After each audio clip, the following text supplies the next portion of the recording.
Amigos, hoje nós vamos falar um pouco sobre um tema de extrema importância, que é a questão fundiária brasileira, sobretudo a questão urbana.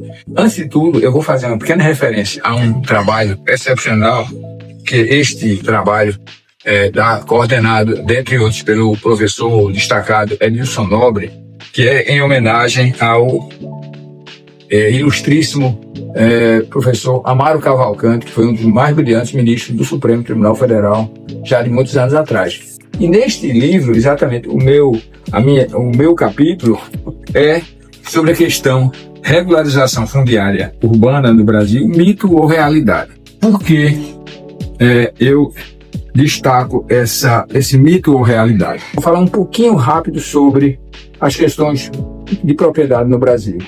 Imagina na área rural, a Constituição de 88, por incrível que pareça, ela foi mais retrógrada do que a anterior, porque ela manteve a proibição de desapropriação dos imóveis produtivos e retirou a possibilidade da média propriedade, mesmo improdutiva, ser desapropriada. Aí você diz, mas por que uma propriedade produtiva vai ser desapropriada? Uma propriedade urbana produtiva pode ser desapropriada, desde que seja para uma melhor finalidade.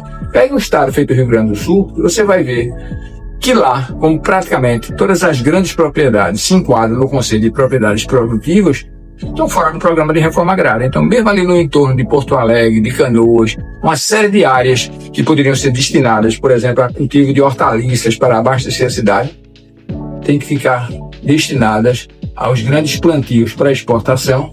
Não há uma prioridade daquilo que atende melhor as populações brasileiras. Isso é um detalhe. Tem outros detalhes sobre forma de pagamento, etc., mas não vou falar sobre isso. Vou falar hoje, mais especificamente, sobre uma questão que é da propriedade urbana nossa.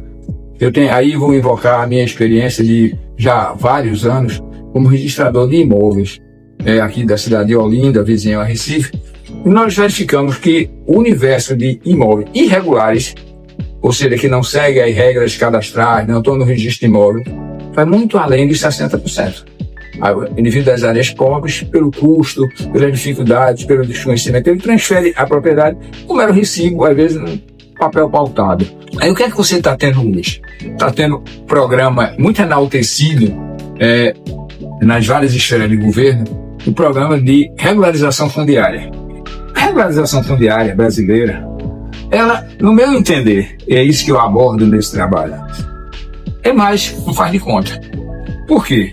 Quando eu tive a oportunidade de na década de 90, residir, quando fazia meu doutoramento em Portugal, lá você tinha alguns programas para regularização de populações que estavam subassentadas.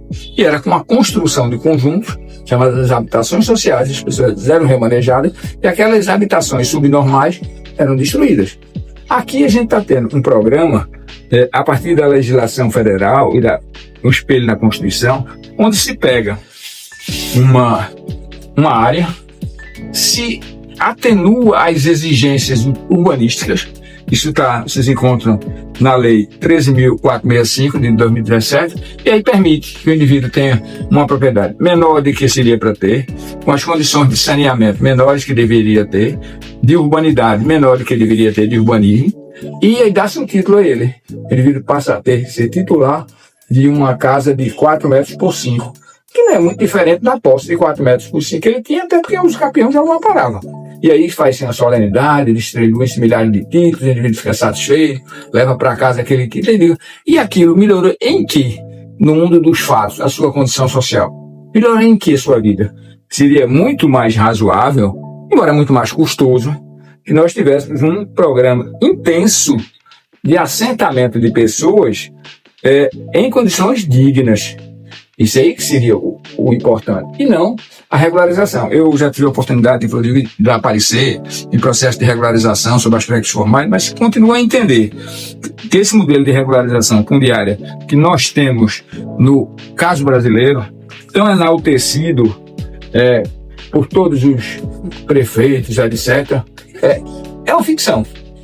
Nós tínhamos que ter um incentivo muito grande. E aí entram interesses municipais, que muitas vezes os assentamentos teriam que ser em outras áreas, fora daquele município. E o prefeito não quer perder. É munícipe. Então se agrega, se adensa pessoas em áreas que não são adequadas. Veja os morros da zona norte do nosso cidade do Recife. Essas pessoas poderiam ser mais rarefeitas, melhor distribuídas, mesmo que passassem a residir em áreas de municípios vizinhos, desde que tivesse. Aí entra outra necessidade: transporte, saúde e educação. Não adianta eu pegar a pessoa, tirar do Alto do Pascoal e deslocar para São Lourenço, se em São Lourenço ela não vai ter escola, educação e saúde. Então, todo assentamento que é feito, como era o modelo português, de pessoas em outras áreas, tem que ser levando todos os equipamentos urbanos.